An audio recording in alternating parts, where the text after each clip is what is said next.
Dans les rayons des supermarchés ou sur les étals des marchés Eyar, il est bien présent.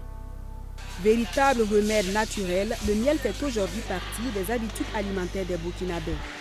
Ils l'utilisent pour le thé, pour une consommation directe, pour des astuces beauté ou dans des traitements spirituels. Les miels, j'utilise ça pas rarement, mais j'utilise ça efficacement chaque matin avec mon Lipton. Je consomme le miel dans le café pour les soins de beauté aussi, et dans le pain aussi pour les enfants.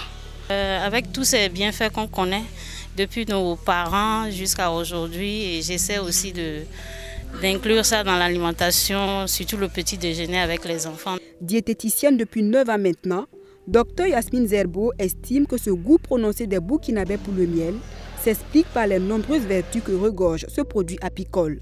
Il y a des études qui ont prouvé qu'en fait, le miel contient du magnésium. Donc le miel peut même nous aider à lutter contre le stress. Après le stress, il peut nous aider à lutter contre le diabète parce qu'en fait, il contient moins de sucre plus que le sucre blanc. Il peut aussi nous aider à lutter contre l'hypertension artérielle et les cancers parce qu'il contient des antioxydants. À cela, il faut aussi ajouter le fait que le miel naturel possède des vertus curatives. Riche en antioxydants, il favorise la régénération et la guérison des cellules. Cet agrément participe également à réguler la glycémie et favorise la récupération du sommeil, selon les spécialistes en santé. Mais pour véritablement bénéficier des vertus du miel, il doit être consommé avec des liquides froids. Consommer le miel, c'est-à-dire de façon modérée. Ne dépassez pas au moins 2 cuillerées à café par jour. Et je dirais qu'en tant qu'expert à l'alimentation, le miel doit se consommer de façon brute. Ceux qui aiment ajouter le miel dans l'eau chaude ou dans du thé, là, rassurez-vous que vous avez juste le goût. Vous n'avez plus les valeurs nutritives. Quand vous voulez prendre le miel et bénéficier de ces valeurs nutritives, il faut juste prendre de l'eau plate et ajouter les 2 cuillerées à café là. Remuer bien boire. Face à cette ruée vers le miel, le consommateur est très souvent confronté à une difficulté dans le choix de ce produit. Dans les supermarchés, toute une panoplie de miel lui est proposée. Du miel local ou importé, cette consommatrice a toujours du mal à faire la différence entre le miel naturel et celui adultéré, c'est-à-dire du miel mélangé à d'autres substances comme le sucre. Au Burkina, il y a tellement d'apiculteurs. Vraiment, sincèrement, moi-même, je n'arrive pas à faire la différence. On fait vraiment confiance aux promoteurs d'alimentation. Selon Fulbert Ninkiema, directeur du contrôle des aliments et de la nutrition appliquée à l'Agence nationale pour la sécurité sanitaire de l'environnement, du travail et des produits de santé, il est très difficile de reconnaître le miel naturel à l'œil nu. Il faut obligatoirement passer par des analyses de laboratoire pour s'assurer de la pureté du miel.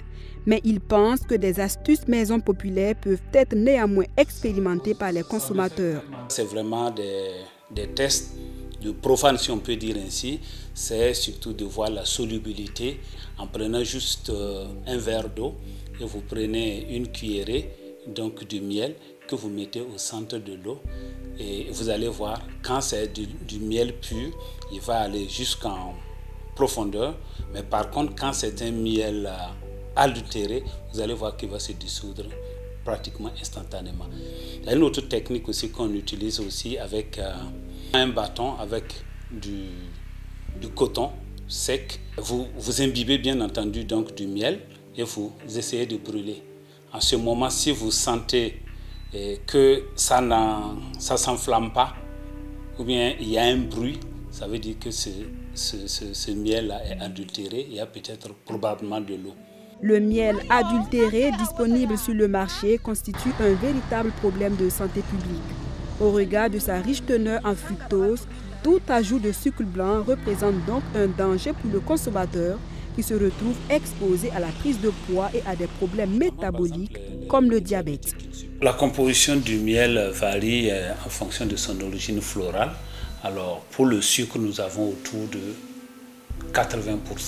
Il y a le sucre et plusieurs variétés de sucre, avec le glucose qui est autour de 31%, 38% pour le fructose et 5% pour les saccharoses. Voilà pourquoi nous disons si quelqu'un vient ajouter du sucre, de canne à sucre, voilà, il augmente plutôt la quantité de saccharose. Et si vous croisez ces miels-là, c'est que c'est le diabète. Et vous savez qu'il y a des facteurs associés. Ceux qui ont le diabète peuvent à long terme développer l'hypertension artérielle ou aller à l'insuffisance rénale. Pour donc préserver la santé des consommateurs burkinabés, ce spécialiste en contrôle des aliments préconise une collaboration entre les acteurs de la chaîne de production, de contrôle et de vente du miel pour rendre disponible un produit local avec un code QR dans les supermarchés. Le processus est lent, mais il devrait permettre à terme de limiter les dégâts.